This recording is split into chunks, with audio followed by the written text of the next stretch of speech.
এই যে আগামী দিন যারা বের হবে কোন দলিল ভিত্তিতে বের হচ্ছে না বলেন তো? বললে আপনি কিন্তু ইহুদির দালাল হবেন দ্রুত। ইহুদি না ইহুদির দালালও টাকা খাইছে।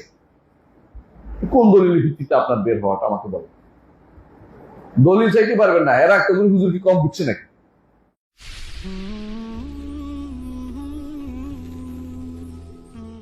দলিল কোনটার নাম? দলিল দলিল ওইটার নাম যেটা হচ্ছে কোন গ্রন্থ, বুঝছেন তো, আল্লাহ নাজিল করা গ্রন্থ, অথবা হয় গ্রন্থ না গ্রন্থের বাহক নবী, আল্লাহর বাণী অথবা রসুলের বাণী। কোরআনে কারীমে আল্লাহ তাআলা এটাই বলেছেন,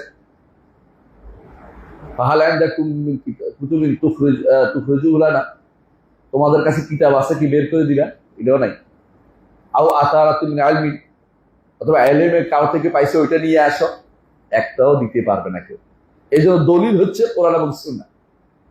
দলিল হচ্ছে আল্লাহর বাণী অথবা আল্লাহ যাকে পাঠাইছে তার বাণী।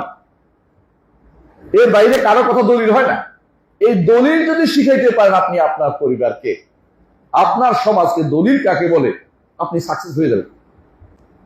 এই পর্যন্ত যতগুলি বেদাতি আমি দেখেছি তাদের বড় সমস্যা হচ্ছে দলিল চিনে না। হুজুরে কইছে দলিল, পিসাব কইছে দলিল, নেতা কইছে দলিল। এই যে আগামী দিন যারা বের হবে কোন দলিল ভিত্তিতে বের হচ্ছে না বলেন তো? বললে আপনি কিন্তু ইহুদির দালাল হবেন দ্রুত। ইহুদি না ইহুদির দালালও টাকা খাইছে। কোন দলিলের ভিত্তিতে আপনার বের হওয়াটা আমাকে বলেন। দলিল চাইতে পারবেন না, এরা একটা হুজুর কি কম বুঝছে নাকি? আপনি বেশি বুঝেন, বুঝলেন না কথা? দলিল না বুঝার কারণে আজ আমাদের এই সমস্যাটা হচ্ছে। দলিল প্রমাণ, জমিটা আমার নয় এইটার জন্য দলিল দেওয়া লাগে না, আমার বলতে দলিল লাগে। কথা বলছেন কিনা? এই মসজিদের জমি আপনাদের, এটা বেদাতিদের না, এটার জন্য দলিল লাগবে যে একটা কাগজ লাগবে। প্রত্যেকটি বেদাতি যাই করে একটু জিজ্ঞাসা করবে সাথে সাথে যে এইটার পক্ষে দলিলটা কি, তখন তিনি খেপে যাবে, তখনই খেপে যাবে। তাদের বড় সমস্যা হচ্ছে কি, দলিল আপনি কি কম বুঝেন না, হুজুর একটু কম বুঝতো নাকি, আমি আপনার থেকে কম বুঝি নাকি? এই যে অহংকার, এটার নাম। রাসূলুল্লাহ সাল্লাল্লাহু আলাইহি ওয়াসাল্লাম বলেছে যে অহংকার হচ্ছে গামতুন নাস ওয়া বাতুল হক, হক ঠেলে দেয়া আর মানুষকে অবজ্ঞা করা।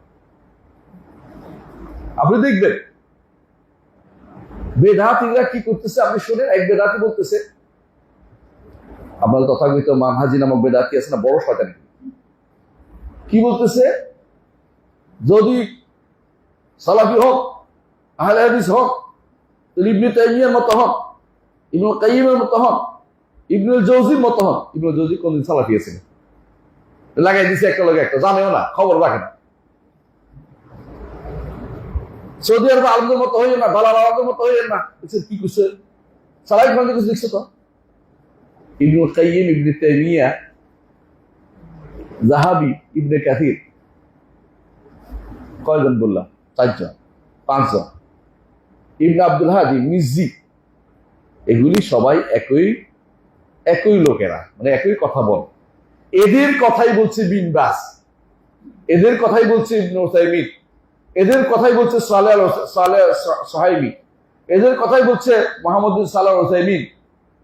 কিন্তু ওদেরকে নিবে এদেরকে নিবে না, শয়তানি করা কিছুই না। কারণ কারোটাই তারা নেয় না, কারণ তারা দেখতে পাচ্ছে যারা যে অন্যায়গুলি করে যাচ্ছে এগুলির সাথে মাশায়েখদের কথার সাথে মিলে, মাশায়েখদের কথার সাথে তাদের কথা মিল হয় না। নিজের মন মতো চলতে তারা পছন্দ করে।